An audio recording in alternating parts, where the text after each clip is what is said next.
Estamos con Victoria Ramos, una amiga de la casa que ha sabido ser columnista de historia en nuestro programa, con Hugo Fiandrino y con Fabián Cuenca, ¿digo bien? Así es. Los tres historiadores, y para mí está bueno poder charlar un poco sobre este feriado, sobre este 12 de octubre, con historiadores de perfil distinto, creo yo. Así que por ahí la primer, o sobre lo que sería bueno charlar es sobre esto, ¿no? Día de la diversidad cultural, Día de la raza, qué significa cada cosa. Pero antes que nada, gracias por haber venido, los presentamos. ¿Cómo están? Muy bien, gracias. Muy bien, Juan, gracias por haberme invitado. Muy bien, muy contenta de volverlos a ver.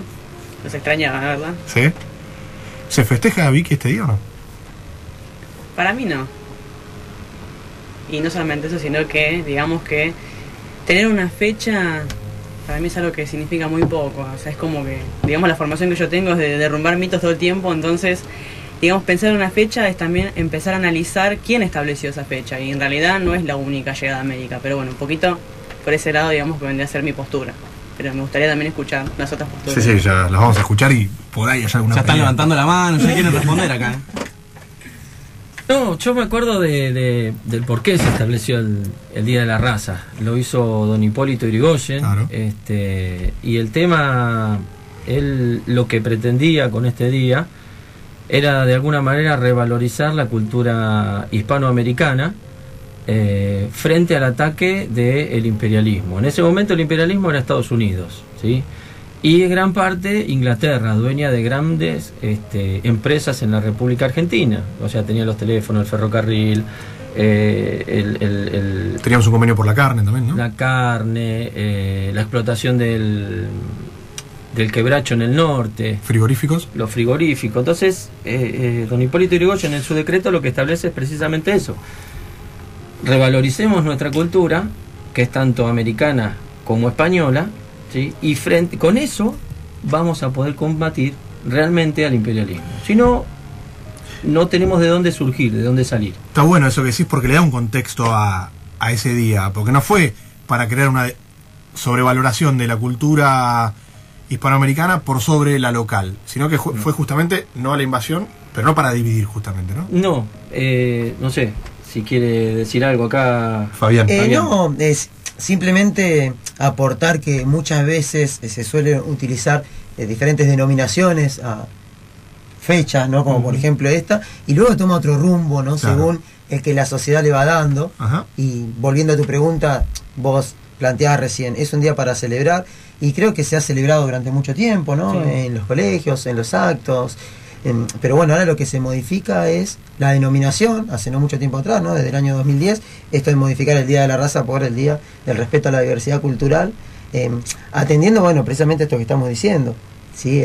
¿Qué tenemos para celebrar, ¿no? O qué tenemos para reflexionar acerca de este día? Lo que pasa es que yo también creo que es una oportunidad para que dos culturas se encuentren, ¿no? Esto de la historia negra o la historia rosa. Que todo fue masacre o que todo fue poesía, no, ninguna de las dos.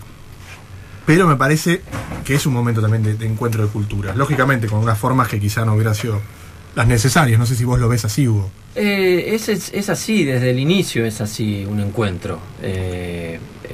Se dio ese encuentro con los matices y las características propias de 1492. ¿Sí? No se dio en el 2015. Entonces no puedo, desde mi idea de historia, que es la historia objetiva de buscar la verdad en los hechos históricos, no puedo dejar de pensar que se encuentran dos culturas que viven más o menos de la misma manera. ¿Por qué? Porque lo que encuentran en México y lo que encuentran en Perú no son culturas pacíficas, podríamos decir. El norte argentino está lleno de historias acerca del mundo inca. Yo viví 3 años seguidos en Salta. Mi padre trabajó en el campo y tenía a su cuidado personas que se autodenominaban a sí mismos matacos. Al final de los 3 años, cuando un poquito de confianza le tomaron a mi papá, le contaron el por qué se decía en el pueblo de ellos, o sea, en su cultura, por qué vivían en el infierno, que es el Chaco salteño. Y ellos explican que no se escaparon de los españoles. Ellos se escaparon de los incas. Que los incas ingresaron por el norte argentino masacrando todo lo que encontraron y que ellos hacen un acuerdo con el diablo para poder vivir en ese lugar, para que los incas no los dominaran. Y el pueblo de Salta se llama por un pueblo de los Salta que fue masacrado por los incas antes de la llegada de los españoles, porque se negaron a quedar como súbditos del imperio. Entonces, lo que nosotros tenemos que hacer hoy, 2015, es ver, esto fue así, los aborígenes americanos tenían estas características, buenas y malas, ¿sí? Y se acoplaron con los españoles con características buenas y malas. No eran santos todos, ni eran malos todos. Lo que pasa que hoy, en alguna medida, nos venden el tema de el aborigen americano como el buen salvaje. Y no existía, ni existe, porque no son perfectos ni ellos ni nosotros. Y nosotros hoy mismo cometemos miles de errores. Ella decía que no hay nada para festejar. Y no sé, estamos acá sentados los dos hablando, ¿no? Sobre diferentes cuestiones, y para mí eso es de festejar ya. O sea, yo puedo festejar. ¿Por qué? Porque tengo la posibilidad de hablar con ella y disentir en lo que ella está pensando o en la forma de pensar su historia, ¿sí? Para mí no es un enfrentamiento entre uno y otro. Para mí ya se acoplaron. Nosotros somos resultado de lo americano y lo español. Y no somos españoles ni europeos. Somos americanos. Argentinos. Acá. Y argentinos. Sí, y argentinos. Me dicen continuamente que, bueno, ustedes bajaron de los barcos. No, yo no bajé de ningún barco. Claro. Yo nací acá. Soy el producto de este Porque continente. si vamos a ascender, siempre alguien bajó de algún lado. Ella también decía, es obvio, llegaron primero los americanos, los originarios, ¿no? Llegaron primero a América, pero tampoco son originarios de acá. Claro. Si vamos al debate mapuche-tehuelche, ahí es difícil. No sé qué pensarán. Sí, no, yo quería agregar a lo que estaba comentando Hugo en cuanto a la actitud que muchas veces mostraban, ¿no?, las comunidades originarias, que esta cuestión también fue utilizada por los europeos al momento de su llegada a su favor, aliándose, ¿no es cierto?, con estas comunidades que se encontraban sometidas por los grandes imperios, como por ejemplo con los aztecas. Entonces sí, es algo para recalcar y dejar bien presente. Y otra cuestión que también se venía a la mente mientras escuchaba a Hugo hacer su comentario es con respecto a nuestra actualidad, ¿no? Porque muchas veces nosotros debatimos el error que encontramos en esta denominación de día, que encontramos, ¿no?, de Día de la Raza. Nos espantamos, ¿no?, al decir cómo puede ser que distingamos entre diferentes razas humanas cuando somos una única, ¿no? Hoy decíamos, la única raza es la humana. Exacto. Pero así todo después cometemos muchos errores, como por ejemplo cuando observamos la actualidad de las comunidades originarias, como muchas veces son expulsadas de sus lugares, ¿no?, de sus territorios, la discriminación que muchas veces encontramos en nuestra sociedad misma. Entonces, por un lado nos espantamos de una denominación, de un título, y por otro lado quizás volvemos a cometer los mismos errores. Muchas veces la historia no nos sirve como debiera, ¿no?, para poder modificar esto que estamos hablando. Muy bueno, Fabián. Claro, y al respecto de no celebrar, yo justamente recuperando un poco lo que vos decías, el tema del conflicto y las deudas pendientes que tenemos. Quizás yo pienso, no sé, por ahí es muy idealista, pero en festejar sí tenemos cosas resueltas. Y la verdad que bueno, el encuentro fue conflictivo, no fue algo, digamos, pacífico, y a su vez, o sea, sigue teniendo conflictos a lo largo de la historia, inclusive hoy. Y también es cierto lo que planteaba Hugo de, bueno, hay que empezar a pensar en buenos y malos, bueno, en los dos bandos, digamos, tanto en lo europeo como también en lo americano. Y yo, bueno, cuando me estaba preparando, pensando un poco qué se reflexionó durante la carrera con respecto a esto, en realidad en mi carrera no hubo mucha reflexión o un debate serio sobre, bueno, qué pasa con la diversidad cultural al Día de la Raza. Excepto en el último seminario que hice, que tratamos este tema. Y justamente, o sea, recuperar la idea del americano, pero sin idealizar, sin edulcorar, que bueno, que todos los pueblos originarios fueron todos buenos y que son todos buenos en la actualidad, porque en realidad, o sea, la naturaleza humana tiene sus rasgos negativos en cualquier cultura. Entonces, recuperar digamos, eso humano. Pero en definitiva, para mí, hasta que no se resuelvan muchas deudas, para mí no hay mucho para celebrar, sí para seguir debatiendo, discutiendo, y está bueno eso, pero no sé si hay mucho para celebrar hoy en día. Totalmente de acuerdo. Y además, esto de no encerrarnos tanto en ciertas construcciones sociales de decir, ¿por qué no puedo celebrar? ¿No es cierto? podemos reflexionar ante todo, ante lo que sucedió, y luego sí, ¿por qué no?, el celebrar esto de la diversidad cultural, ¿no?, de la cultura a la que pertenecemos, del respeto hacia las mismas. Yo me traje un machete, perdón, ¿no?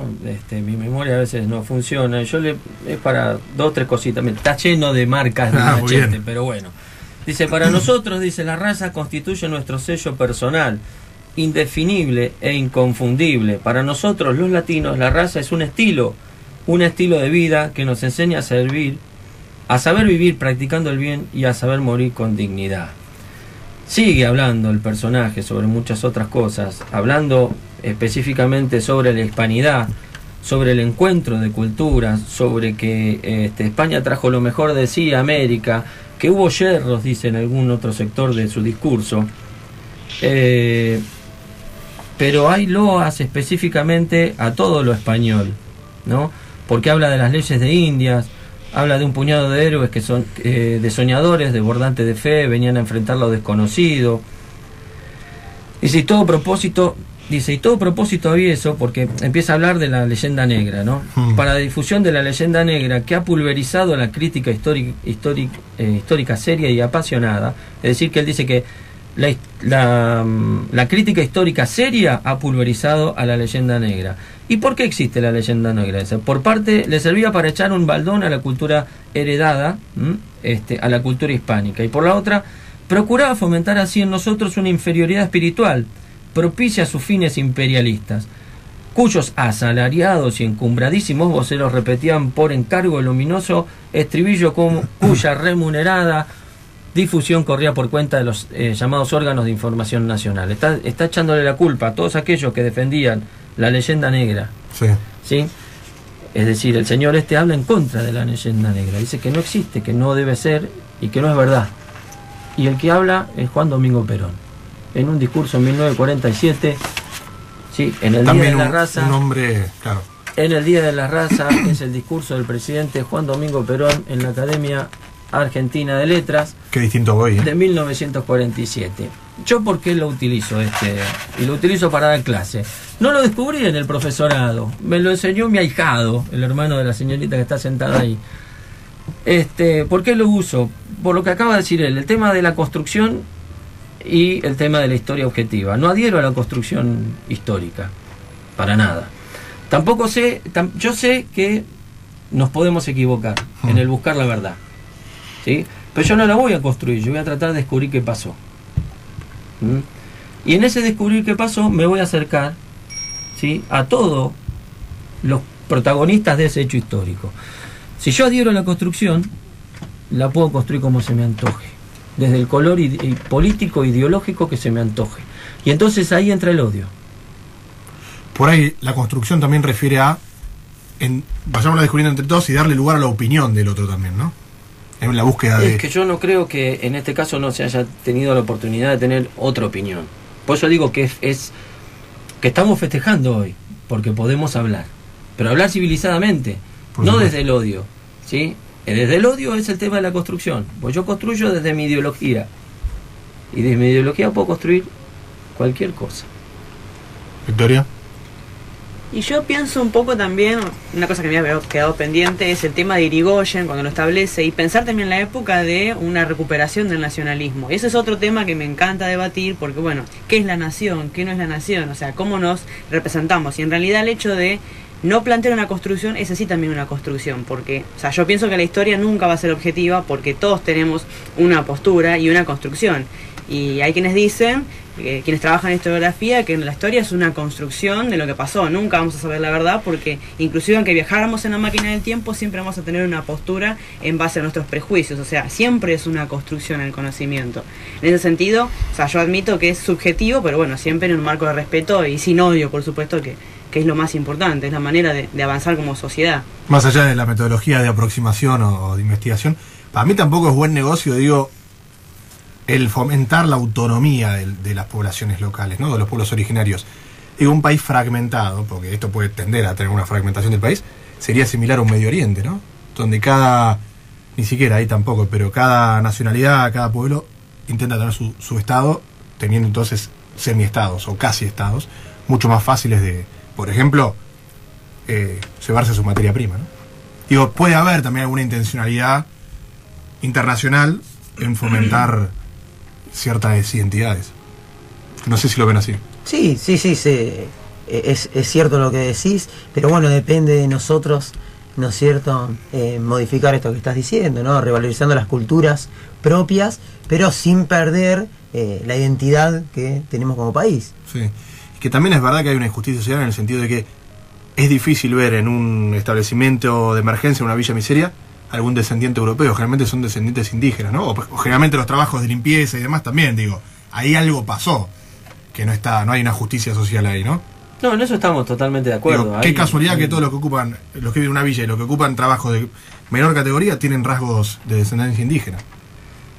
Entonces tendríamos, en realidad, para ver si logramos solucionar todo esto, tendríamos que empezar a considerar no si tiene descendencia indígena, sino que si somos verdaderamente americanos. El tema es lo que yo, para mí, sí, es claro, una opinión, una opinión. Nosotros los que nos dicen que bajamos de los barcos, muchos viven pensando en Europa y volverse a Europa.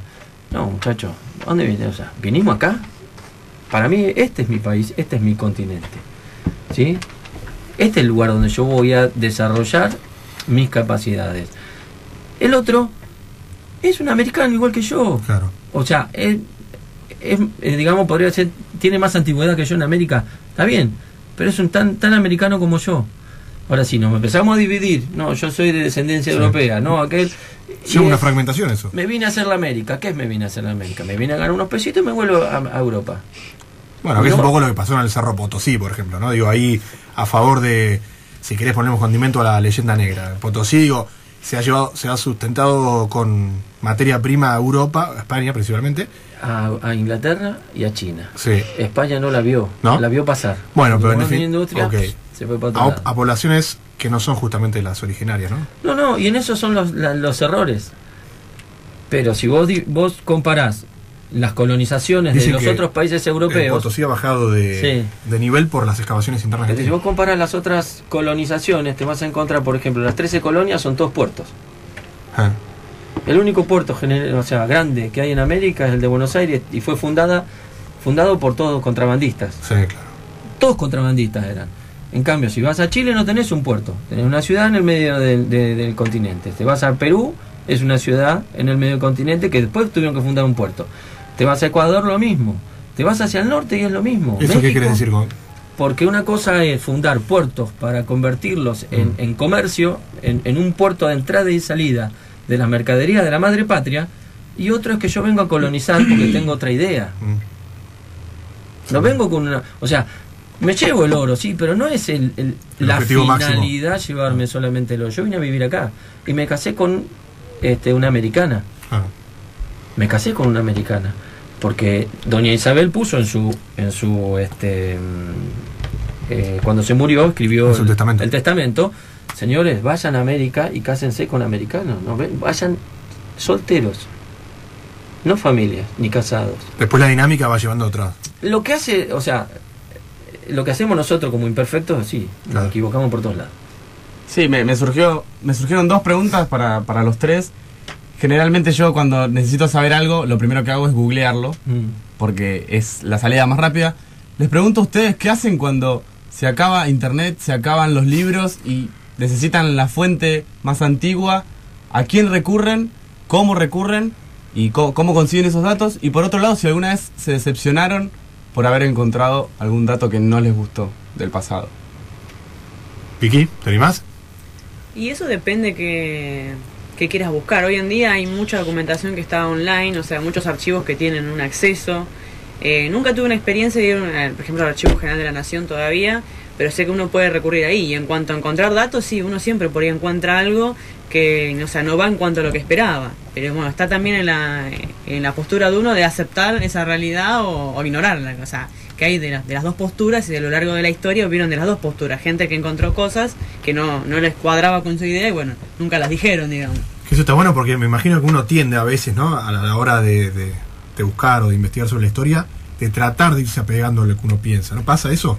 Ella lo dijo, uno no termina nunca de ser objetivo, no se puede ser objetivo. Uno empieza a buscar las cosas de su propia idea, habló de prejuicio.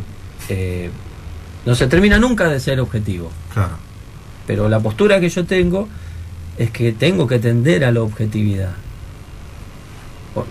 Perdón, ¿sí? No, disculpa, no, con respecto a lo que preguntaba, esto de cuando uno cree que las fuentes se agotan, no quedarse sería mi respuesta, ¿no es cierto? Y siempre seguir buscando alternativas, seguir haciendo lo que estamos haciendo ahora, ¿no? Debatiendo, escuchando al otro, que es muy importante para continuar aprendiendo. Hoy Internet es un buen recurso que todos tenemos hoy en día, pero no es lo único, ¿no es cierto? Es muy abarcativo, muy amplio. Está muy bueno por un lado, tiene sus pros y sus contras, pero las fuentes son muy variadas, ¿no es cierto? Y en cuanto al otro, es muy interesante esto a veces de encontrarse con cuestiones que uno pensaba de tal manera y luego te das cuenta que era de otra, ¿no? Esto de derribar mitos, como había dicho desde un principio Victoria, buscar nuevas ideas, ¿no? Nuevas conclusiones, y para darnos cuenta que la historia se sigue construyendo, ¿no? Día a día. Para mí un poco resumen también este 12 de octubre, digo, celebrar el encuentro de dos culturas, insisto con eso, que quizá los pueblos originarios, que yo no los llamaría como dice Hugo originarios, sino que ya somos todos partes de una Argentina, que probablemente debamos mucho socialmente, seguro, no probablemente, pero sí tienen quizá una riqueza, un conocimiento sobre el cuidado de la naturaleza, sobre el convivir en el medio ambiente, sobre saber leer. En cambio quizá una civilización más europea y mismo americana del norte, el no cuidado por la naturaleza, ¿no? Pero por otro lado, han traído mucha civilización. Digo, hemos dejado de vivir en casas de adobe y techo de cuero, en tener, por ejemplo, una casa donde todos ustedes viven. Digo, y eso me parece que es gracias a una civilización que venía de Europa. Sí, digo, desde la civilización, ¿no? Y la cultura además también sus rasgos. hay mucho. Yo, a medida que... No aprendí mucho en el profesorado. Vuelvo a repetir. ¿No aprendiste mucho de qué? En el profesorado de historia. Ah, mira. Aprendí después, Ajá. leyendo y dando clases. Lo primero que hacen los alumnos es tirarte abajo las ideas que vos tenés. Porque te empiezan a preguntar cosas que uno no se preguntó. Claro. ¿Y cómo contestamos a esto? Bueno, a leer. Contestándole a él, ¿a dónde recurro cuando no sé qué hacer? Me siento enfrente de mi papá y le digo, viejo, estoy perdido. A ver, ¿por dónde salgo? Mi papá va a su biblioteca, agarra un libro, toma, léete esto, ¿no? Pero discúlpame, Hugo, qué interesante esto que decís, que los chicos pregunten, ¿no? Y que se interesen, Sí. ¿no? Porque es la lucha que tenemos hoy en día.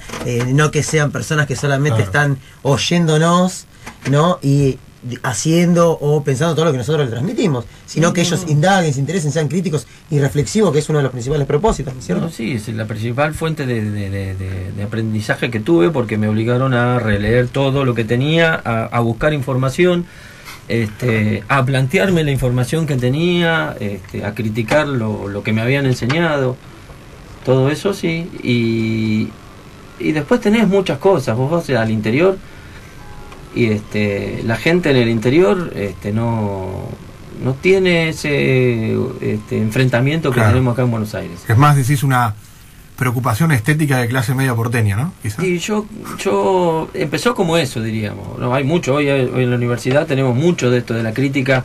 Yo no he ido a la universidad, pero tengo compañeros que dan clases que son de universidad, y hay mucho de esto de criticar y derribar, y empiezan con los mitos. Yo lo que le preguntaría es que se vayan al interior, lo que le diría. Vayan al interior, hablen con la gente. Una vez nos ocurrió algo por internet. Un argentino escribió en un sitio de Bolivia que tenían que leer tal o cual libro para entender a tal cultura, y lo sacaron volando, ¿no? Lo insultaron mal, porque los que escribían eran de esa cultura, Claro. y nosotros queriéndole enseñar desde Buenos Aires qué eran ellos, ¿no? Hay que ir y verlos y hablar y tener contacto. Uno se sorprende mucho con ese tipo de cosas. Igual hablan cuando tienen confianza. Claro. Si no cierran la persiana y no te dicen nada. Para ir cerrando luego de ya unos 20 minutos de charla, Vicky, si querés agregar algo. Y que digamos que esa es la idea, ¿no? También el tema de conocer a la gente y saber qué es lo que está pensando. Y también, bueno, hay muchos planteos en cuanto a la historia. ¿Es más válida la historia que cuentan los pueblos que viven ahí, o más válida la del historiador que lo ve de manera científica? Ese es uno de los grandes debates. Y justamente también el último trabajo que estoy por defender trata un poco sobre esto, el tema de la divulgación, la experiencia de trabajar la historia local y qué es lo que se piensa a nivel local, y analizarlo un poquito más teóricamente. Por supuesto que, bueno, no podemos decir cuál es la verdad que vale, pero leí un texto de Eric Hobsbawm que hablaba sobre este tema, un historiador británico que ya falleció, que hablaba sobre esta combinación entre la identidad local y lo que ve el historiador. Y bueno, él llegaba a la conclusión que, bueno, nosotros tenemos que tratar de la medida de las posibilidades, determinar qué fue lo que pasó en base a las documentaciones, pero por supuesto que cada uno tiene sus sentimientos y su postura respecto a la historia y que tenemos que respetarla. Sí, no, yo como idea final diría que debemos seguir aprendiendo, debemos seguir reflexionando, y la pregunta que tendríamos que hacernos como sociedad es ¿de qué nos sirve repudiar, por ejemplo, una denominación como el del Día de la Raza, ¿no? ¿De qué nos sirve criticar con la superioridad que nos han visto otras culturas si hoy en día muchas veces caemos en el mismo error y consideramos que nuestra cultura, por ejemplo, puede llegar a ser superior a la de hermanos de países vecinos? ¿Sí? Entonces creo que consiste en eso la reflexión. Hay quizá datos que hoy día, o hechos que hoy día nos invitan a subsanar, o a sanar esa historia. Por ejemplo, el otro día me contaba una amiga que vive en La Matanza que era muy difícil conseguir trabajo en Capital porque era de La Matanza, ¿no? Entonces esa discriminación cultural, pasa hoy. No hace falta irse 500 años atrás, podés defenderla hoy día, ¿no? Totalmente. Para cerrar un poquito algo más. Y, no sé, volvería a una idea anterior. En realidad nos tratamos no como americanos. Claro. Sí, mucha gente sigue pensando que es europea, ¿no? Y ahí está una de las aristas, diría yo, no es una. Lo que pasa que a mí físicamente es cierto, no somos más europeos, pero se habla también de la cultura que uno trae, ¿no? Bueno, pero la cultura que nosotros tenemos no es europea. No. El baño dentro de la casa no es europeo. Vayan a Europa, yo no he ido, no tengo nada que ver, pero todos los que han ido me cuentan que el baño no está dentro de la casa. La comida tampoco es similar, comer a las 11 de la noche. No es la misma, la forma de hablar no es la misma, la idiosincrasia no es la misma. Los gustos tampoco. El anhelo el anhelo de querer ser europeo, ¿no? Sí, acá tengo uno al lado, pero Lucas, de España. Nuestro fútbol es mejor, Lucas. Ahí está. Tienen todavía ese anhelo de volverse allá y por eso no viven acá. O sea, no viven como americanos. ¿Sí? Gracias. ¿La pasaron bien? Muy bien. Bueno, muy cómodos. ¿Muy corto? Gracias. No, muy cómodo. Muy cómodo. Muy a gusto. Sí, la verdad da para charlar más. Da para mucho, me parece que vamos a aburrir mucho también. No, está buenísimo, pero bueno, el tiempo es tirano, ¿sí? Así es. Tenemos que ir a una tanda y después ir a la recta final de la primera con información bien del distrito.